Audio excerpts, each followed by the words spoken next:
Hai, selamat malam. Kamu apa kabar? Aku harap kamu selalu baik-baik aja ya.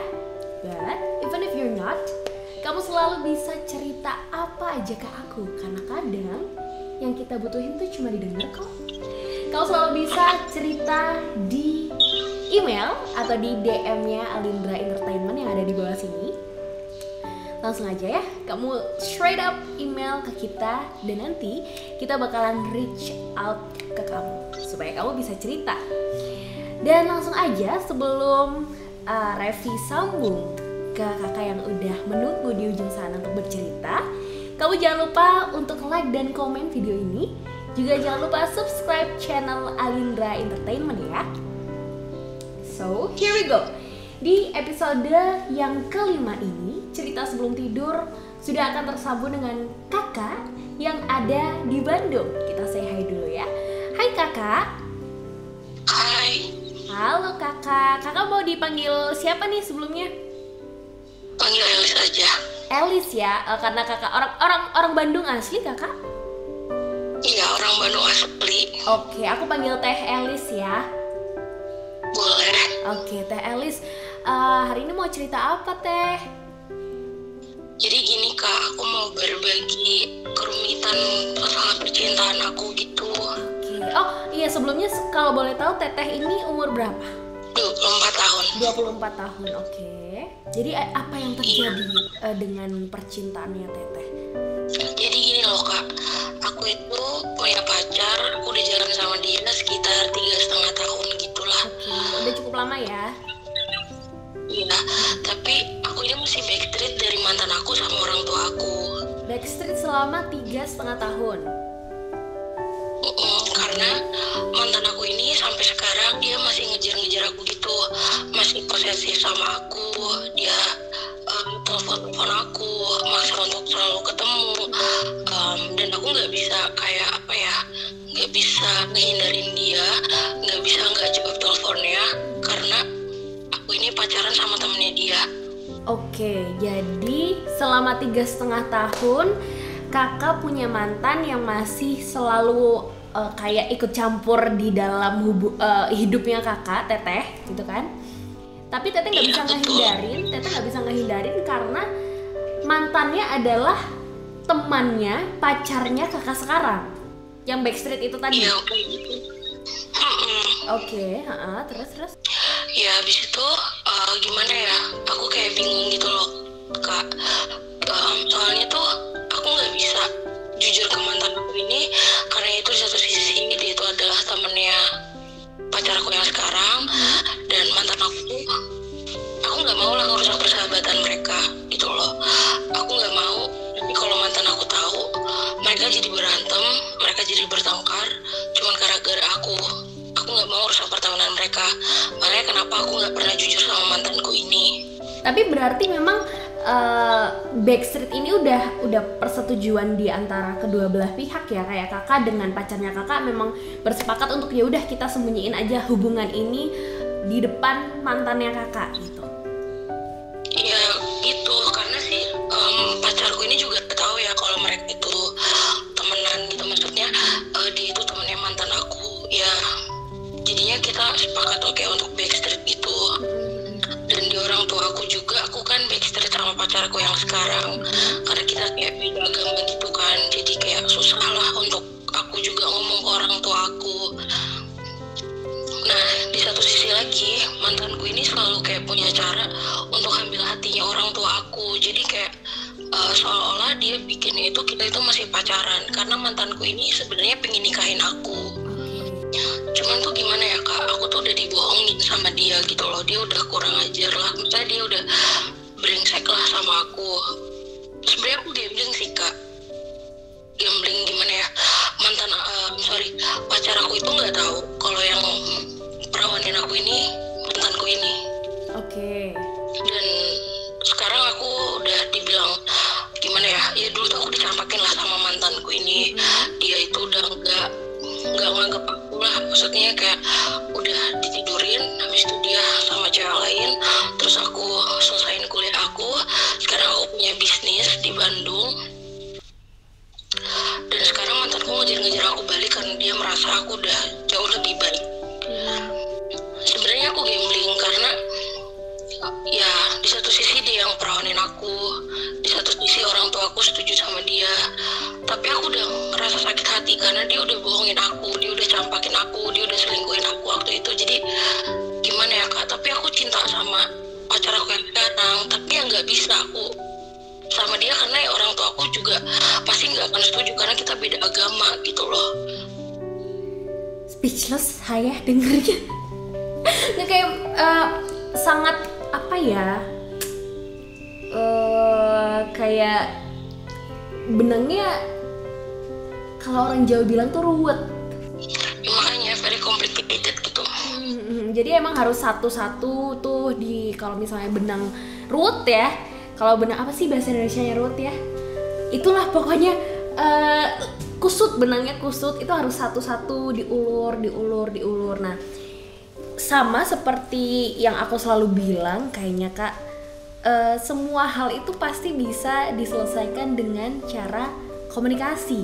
It's a bit cliche, tapi kayaknya kira-kira kalau dari cerita Kakak, siapa deh? Apakah mantan Kakak, ataukah pacar Kakak, ataukah orang tua Kakak yang bisa diajak, yang bisa lebih enak diajak ngobrolnya?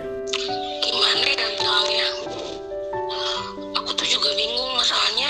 Ya kalau misalkan mantan aku yang aku kasih tahu, pasti dia gak bakalan terima, pasti dia bakalan berantem sama pacarku yang sekarang.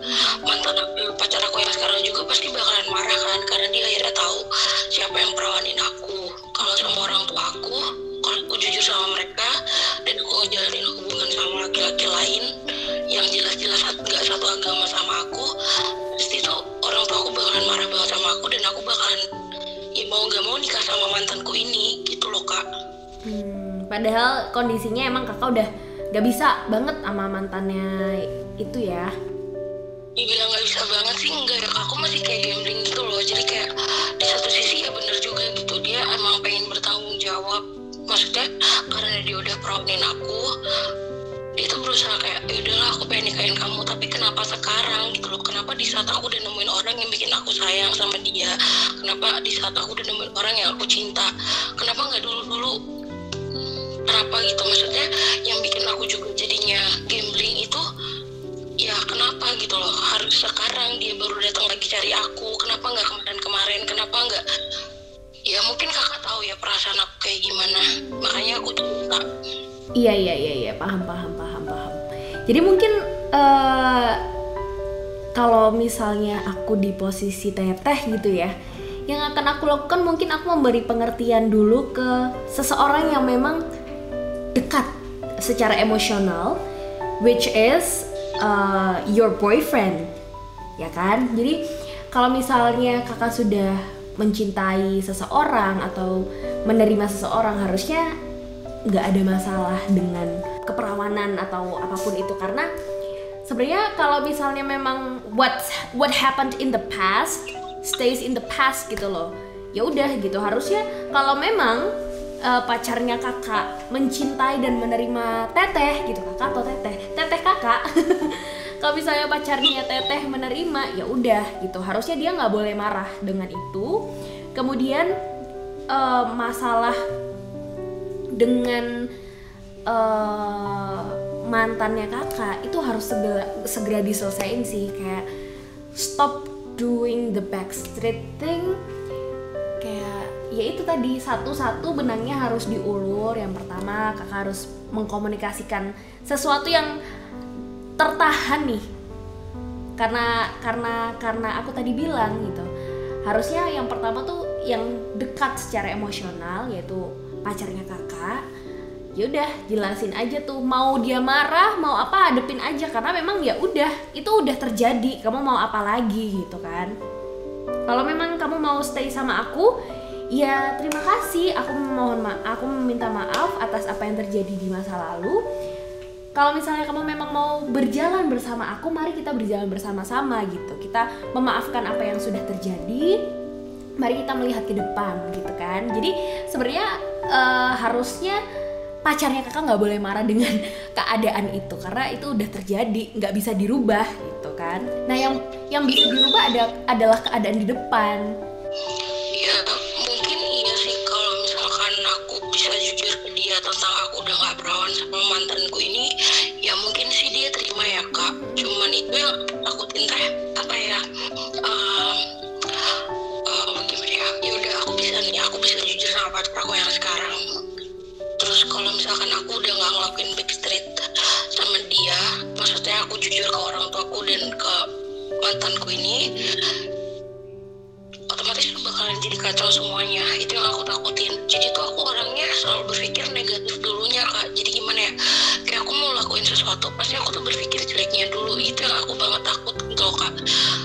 Makanya aku gak bisa nemuin solusi untuk diriku sendiri. Makanya kenapa aku curhat sama kakak. Jadi gini deh, mantan aku ini pacar aku ini orangnya sangat menjunjung banget yang namanya pertemanan.